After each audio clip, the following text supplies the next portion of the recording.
안녕하세요. 1월 6일 월요일입니다. 오늘은 고린도전서 12장 18절에서 21절까지입니다.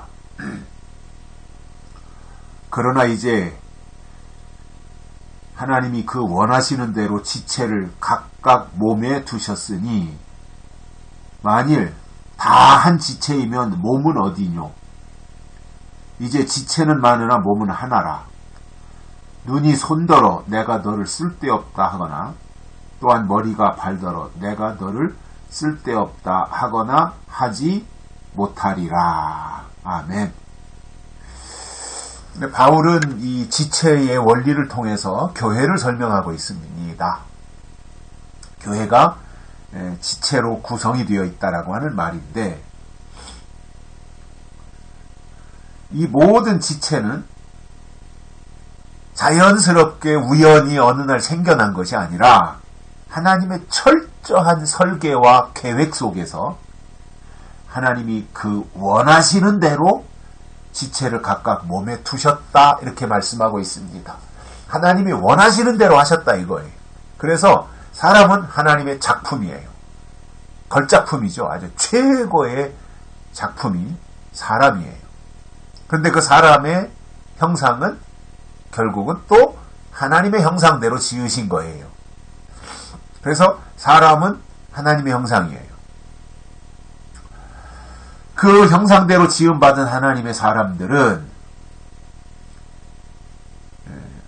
지체로서의 자리에서 지체의 위치를 지켜야 되고, 또 그 지체로서 감당해내야 할 역할이 있는데 그것을 해야 된다는 말입니다. 그냥 아무렇게나 해서 될 수 있는 게 아니잖아요. 다 철저하게 온 몸이 하나의 어떤 조합을 이루어 가지고 그 각자의 위치에서 역할을 다 하는 거잖아요. 이게 우리의 몸이지 않습니까? 지체이지 않습니까? 그래서 하나님이 원하시는 대로 지체를 몸에다가 두셨고, 그러나 이 지체를 하나님이 제공해 주신 거지만 그 지체가 한 지체뿐이면 몸은 어디냐는 거예요. 몸에 지체가 붙어 있어야 되는 거지 지체에 몸이 붙어 있으면 안 되는 거잖아요. 그러니까 지체는 지체가 할 일을 하면 되는 거고, 몸은 그 모든 지체를 종합적으로 컨트롤하는 그러한 역할을 감당해내는 것인데, 그래서 바울은 이렇게 말합니다. 지체는 많으나 몸은 하나라. 우리의 몸은 하나예요.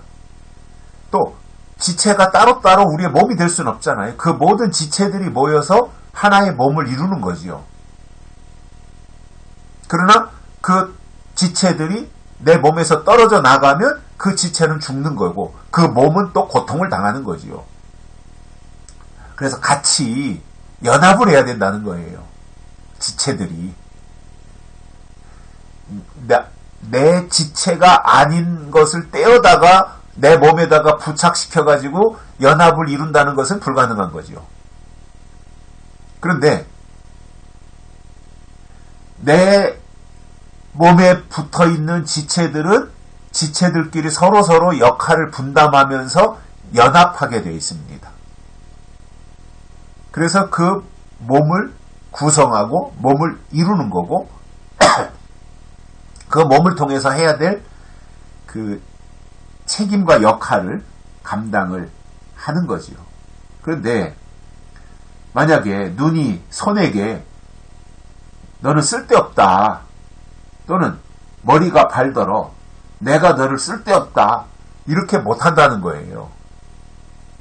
왜냐하면 그 지체들이 하나하나가 다 모여서 조합을 이루어가지고 하나의 몸을 이룬단 말입니다. 다리가 없다라고 생각해 보십시오. 또는 팔이 없다고 생각해 보십시오. 그 몸이 할 수 있는 일이 뭐가 있겠습니까? 제한적이잖아요. 두 팔이 있고 두 발이 있고 손가락, 발가락이 다 있고 정상적으로 다 있으니까 활동을 하고 일을 하고 내 역할을 감당하는 것이지 그런 것이 다 없다고 생각해봐요. 발가락이 없다고 생각해봐요. 제가 몇 년 전에 일을 하다가 그 기계 속에 들어가서 손톱이 엄지손가락 손톱이 빠졌어요. 엄지손가락 손톱이 아주 찰나 한순간에 그 피대 속에 기계에 있는 그 피대 속에 피대에 그 손가락 손톱이 엄지손톱이 스치니까 그 회전력에 의해서 손톱이 아주 홀랑 벗겨져 버렸어요. 빠져버렸어요. 그럼 이게 참 얼마나 놀라겠습니까? 한순간에 일어난 일이니까. 그래가지고 이제 병원에 갔더니 이 손톱은 정상으로 다 나옵니다. 의사가 안심을 시켜주고.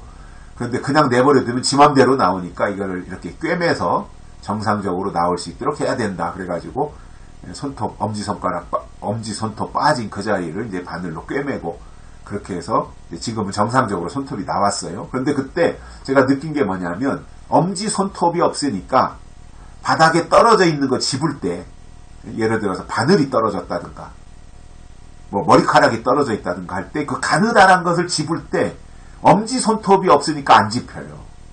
그래서 제가 그때 깨달은 야 이게 손톱 하나가 이렇게 쓸모가 있는 거구나. 섬세한 일을 못하는 거예요. 엄지손톱이 없으니까. 그래서 야 하나님이 참 묘하시다. 그런 생각을 했거든요. 아무것도 아니고 저는 가끔씩 그런 불평도 해요. 제가 손톱이 굉장히 잘 자라요. 금방금방 자라나요. 다른 분들도 그러신지 모르겠는데 뭐 제 몸에 뭐 단백질이 많아서 그런 건지 손톱이 참 잘 자라서 자주 감는 편이에요. 그리고 저는 손톱이 좀 길면 못 참아요. 빨리 잘라내야지. 근데 그 손톱이 이제 자주 기니까 바쁜데 그 손톱 자르는 것도 뭐 오래 시간이 걸리는 일은 아니지만 그것도 또 시간을 들여야 되고 정성을 들여야 돼서 이렇게 가지런히 손톱을 잘 자르고 이렇게 해야 되잖아요. 그래서 손톱을 깎을 때마다 아유 이놈의 손톱은 왜 이렇게 잘 자라는지 모르겠다고. 근데 제가 그러면서 손톱을 깎는데 그러다가 그 엄지손톱이 빠지고 나서는 야 이게 손톱이 이렇게 소중한 거구나 하는 것을 제가 거기서 다시 한번 느꼈었거든요.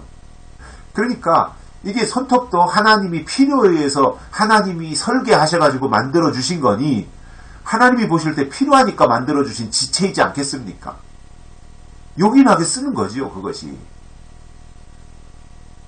가끔씩 저는 운동을 하면서 그런 생각을 해봐요. 그 발가락에 마디가 있잖아요. 발가락에 마디.